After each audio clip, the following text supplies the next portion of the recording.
Bismillah ar-Rahman ar-Rahim. In the name of Allah, the Compassionate, the Most Merciful. To all of our viewers out there, Assalamu alaikum wa rahmatullahi wa barakatuhu. And thank you for joining us back in the rational, the intersection of faith and reason, with our beloved guest here, Dr. Yassir Sheikh Idris. Dr. Yassir, as always, it is an honor and a pleasure to be with you, sir. And Sheikh, last time we were speaking about the purpose of life as seen in Islam, and we said that it is to worship God, and we spoke about some of the pillars of Islam, the prayers and the pilgrimage and the fasting. And you were saying that these physical acts are used in order to enhance that mental state or the state of the heart to become more God conscious. And you said that we should not belittle them because we have seen the Prophet ﷺ do them, and you were quoting some papers out there, even when you wash your face or the kneeling or what have you, it stimulates or it gets the brain or the mind ready to accept matters like these. And we would like to carry on with that conversation, if you would please, with regard more of the different acts of worship that are prescribed in Yes, our main purpose in all this is to show that how Allah subhanahu wa ta'ala guides us as to the best way to achieve that purpose of worshipping, that purpose of having this mental state of worship. And because there is a relationship not only with the mind and the body, but there is also a relationship with nature. That is why those certain places and times were chosen for us. And now we can say there is also a relationship between that mental state and what we eat, what we drink, how we sleep, and so on. And again, God directs us as to what we eat, what we drink, and the relationship between this and his other acts, his other orders and prohibitions. We can give some examples of this. Please. For example, we are told to pray also, and we are told to pray. We are also told to abstain from certain sins. We are told to be mindful of our Creator. Now, there's a verse in the Quran which says prayer helps you to achieve all this. Inna salata tanha anil fahsha'i wal munkar. Salah forbids you from committing fahsha, yes, this and munkar, and everything that is not morally accepted. وَلَذِكْرُ اللَّهِ أَكْبَرُ.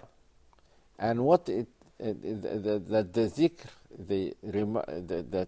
that reminds you, that the fact that it reminds you of God is even more important than it's preventing you from committing these grave sins. When God tells us not to drink alcoholic drinks or not to engage in gambling, also this is related to our worshipping Him. إنما يريد الشيطان أن يوقع بينكم العداوة والبغضاء في الخمر والميسر ويصدكم عن ذكر الله. يصدكم عن ذكر الله. So while salah and prayer helps you to remember your Creator and to worship Him, gambling and drinking, in fact, hinder you from doing this. So the Creator subhanahu wa ta'ala helps us, guides us as to do. Many Muslims, especially Umar ibn al-Khattab, even before the drinking of alcoholic drinks or drinking of wine was prohibited, he felt that there was something wrong. He used to drink before he became Muslim. But now I said once that he must have felt the difference between the state of mind that he has when he prays and the state of mind he has when he's drunk. And he must have said to himself, the God who ordered me to do this cannot allow me to do this. Sheikh, Because it's there's a contradiction between the two. It's interesting you mentioned this because back in the States, we know of people who actually came to the masjid and became Muslims. And as our custom is to ask people, what is it about Islam that attracted you to it? I remember one of them said, my father was an alcoholic. And I knew how alcohol has damaged my family.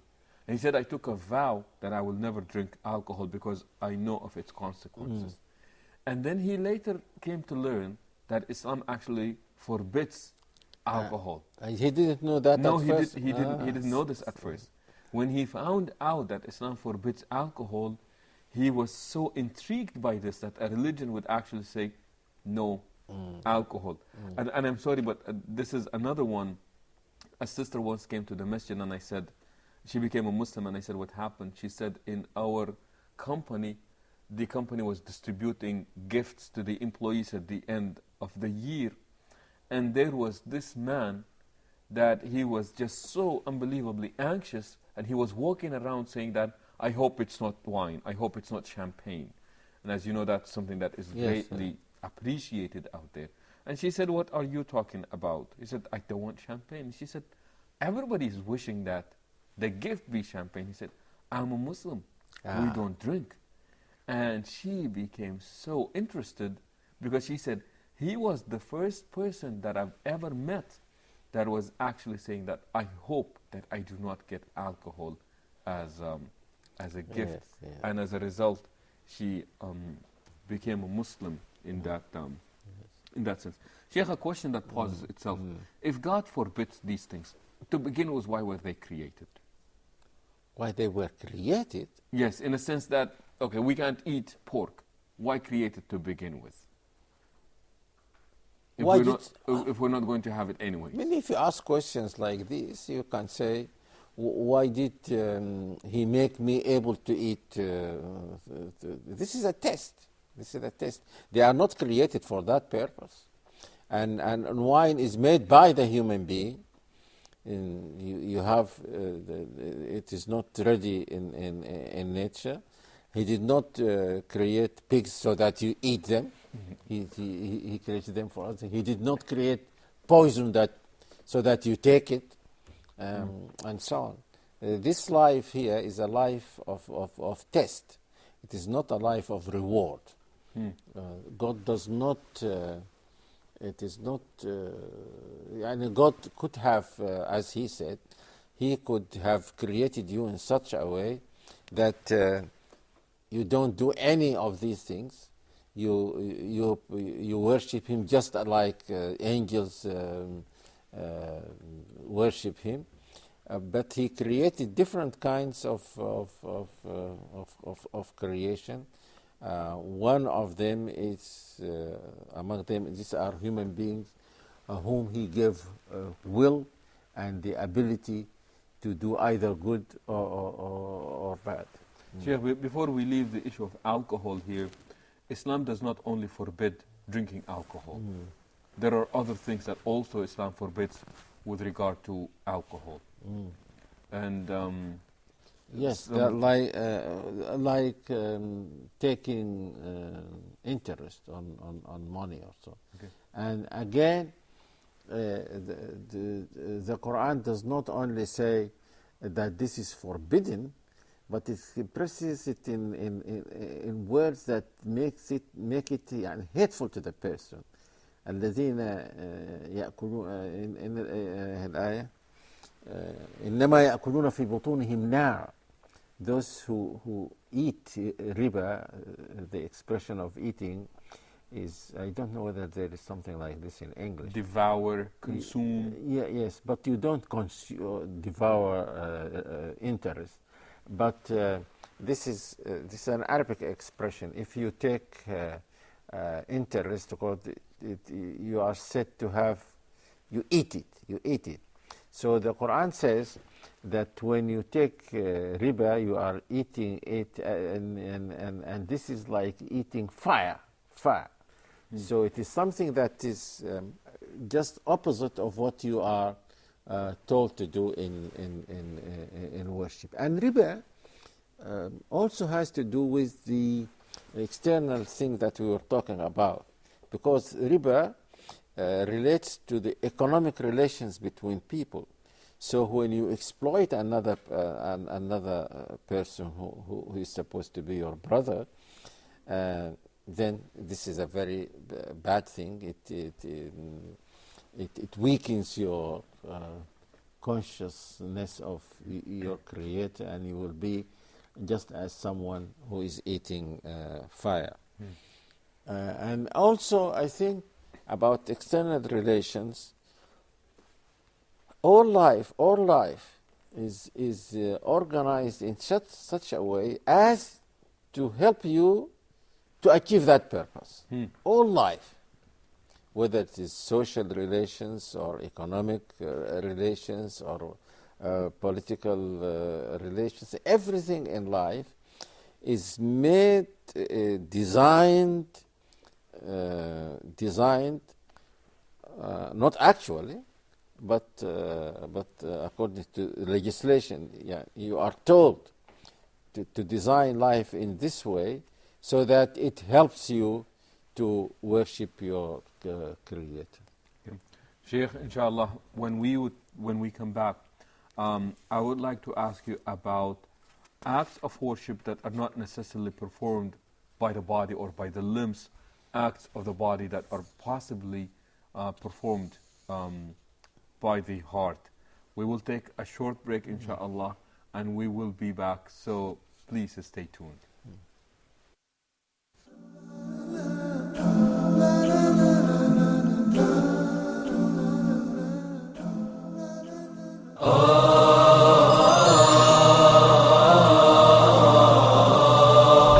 The tension there, what about the North Korean nuclear program and the six-party talks?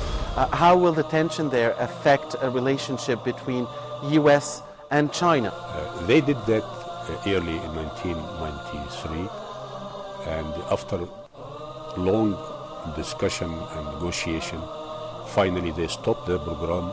Will the world be able to stop this flow of secrets? Will it affect international relations?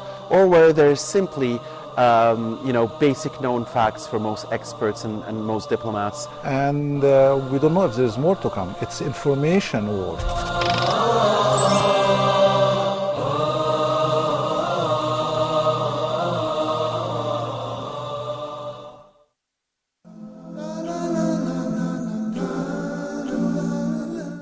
Assalamu alaikum wa rahmatullahi wa barakatuhu, and thank you for joining us back again in the intersection of faith and reason with our guest here, Dr. Ja'far Sheikh Idris.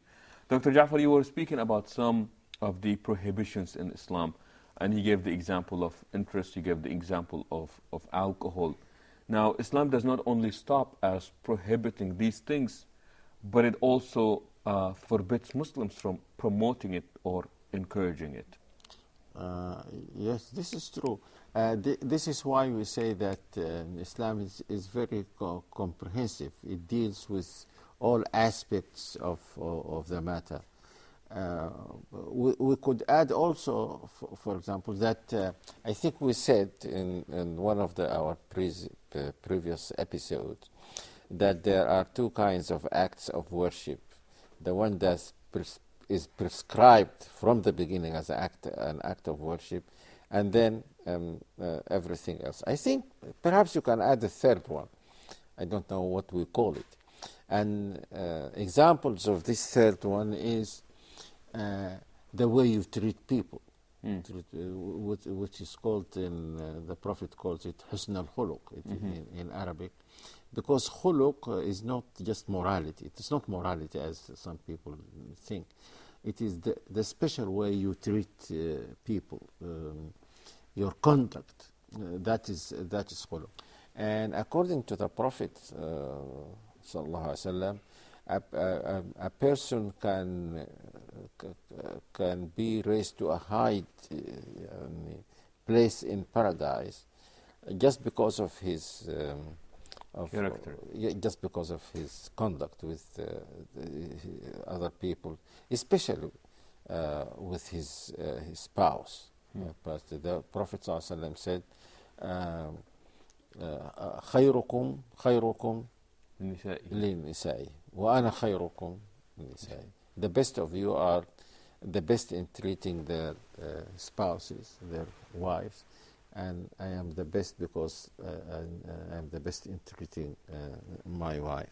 Sheikh, Also, I'm sorry, but you raised this issue, and when we look, for example, I remember studying in the books of fiqh, there is the chapters for ibadat, and then the chapters for mu'amalat. Ibadat are the rituals or the acts of worship, and then mu'amalat was the dealing with people, and usually that part of any book is usually much, much bigger than the part that deals with ibadat, as if that is expressed in the way, like you said, the treatment of other people. Yes, and no, there's a third one, and that is that the one that relates to dealing with people. Mu'amalat, I think, mostly is like matters of, especially matters of economics.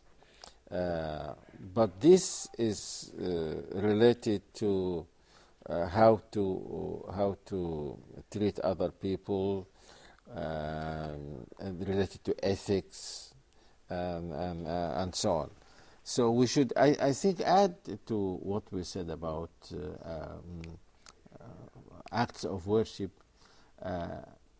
We said the way you treat people, and then you can, you treat people. This can be made in so many good ways. For example, when you teach people, and you help them, you worship God, and you help others to worship Him also. That itself will be an act of a good act of worship. Jihad, as we explained it, when you make jihad in the form of defending the truth, that's an act of worship. When you make jihad in the form of fighting the aggressors, that is one of the best kinds of worshipping the Creator. So worshiping is not confined just to those acts which we said are prescribed as being acts of worship, like prayer and pilgrimage and fasting. Sheikh, I remember also one time in the class you taught us that what was ibadah, and I think you quoted somebody saying that اسم لكل ما يحبه الله ويرضاه من الأعمال. It's a comprehensive term. Yes, I think that was Ibn Taymiyyah. This was one of the definitions of ibadah. So ibadah in Islam is a very broad concept. Many people now, even religion, it has a broader sense than what the word religion means in English. Say, when you say deen is not confined to religion in the English language, because deen is also a way of life. Whether that way of life is good or bad, it is deen. So in Arabic, you can say that this is the deen of the communists, and this is the deen of the secularists, meaning their way of life. In fact, even animals, according to Arabic language, can have deen, a way of life themselves. No, the way that an animal does something. There is a line of poetry that I forgot. Abadan dinuha wa dini. He was talking about his camel, and said, "This is her deen, and my deen means this is the way that what we always do. This is so. Deen is in the Arabic language means more than just religion. And acts of ritual, it encompasses, as you said, many aspects of life. Sheikh Ja'far, believe it or not, this is going to be our last episode here, and it has been such a joy and an honor being with you. It was not only informative, but it was also very light-hearted. Yes, and sometimes we went through some difficult issues and concepts, but Jazakallah khair, you made it so very digestible, to say, and simplified it so that it was very easily understood by myself, and I'm very sure also by many of our viewers out there. The issue of what to know about Islam, and by the end of the day, what is Islam about? A word to our viewers out there. I think we said in the very early, in one of the early episodes, that Islam is the message of God to human beings, and it is a continuation of the message of the early prophets, and the core of that message is that you are invited to worship none but your Creator, and to worship Him in this broad sense of worship. We have been trying to explain whatever, as far as our knowledge goes, and I would like our viewers to forgive us for any mistakes that we must have committed, and for any perhaps improper way in which we said anything.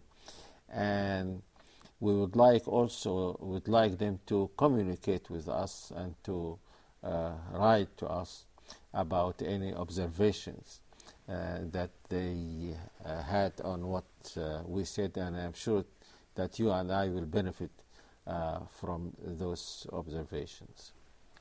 Sheikh Ja'far, again, on behalf of all the viewers that are out there, again, I must repeat that this was such a joy, and personally speaking, this was such an honor, to be sharing this with you on such a personal level. And for those who only see a glimpse of the speaker, when you deal with him on daily basis, you get an extremely different image that is even more beautiful. That was, a glimpse of it was displayed here on the screen for our viewers out there. Also, this work was not possible without some very patient brothers, I must say, out there, cameramen, the producers, the designers, and everybody out there. They have really made this possible, and we're very, very grateful to them, grateful to Al Huda channel for hosting us and allowing us to carry this message to people out there. And again, just echoing what the Sheikh has said, this is a message to all of humanity out there, where people have equal access to it. And the point is, be in peace with yourself, be in peace with your Creator, and be in peace with the creation of God that is out there. On the behalf of our viewers, Sheikh Ja'far would like to say a very, very sincere thank you. Jazakallah khair. May Allah subhanahu wa ta'ala reward you best for this beautiful display of knowledge that is out there. You did it with humility, simplicity, with a big beautiful smile on your face, and that was just absolutely greatly appreciated. And with this we come to the conclusion of this entire program, hoping that you did find it beneficial. And as Sheikh Ja'far said, please do correspond with us if you have any observations or comments. We would truly, truly benefit from it. And then until we meet next time, and I hope that there will be a next time with you, Sheikh Ja'far, we would like to say so long, and Assalamu alaikum wa rahmatullahi wa barakatuh.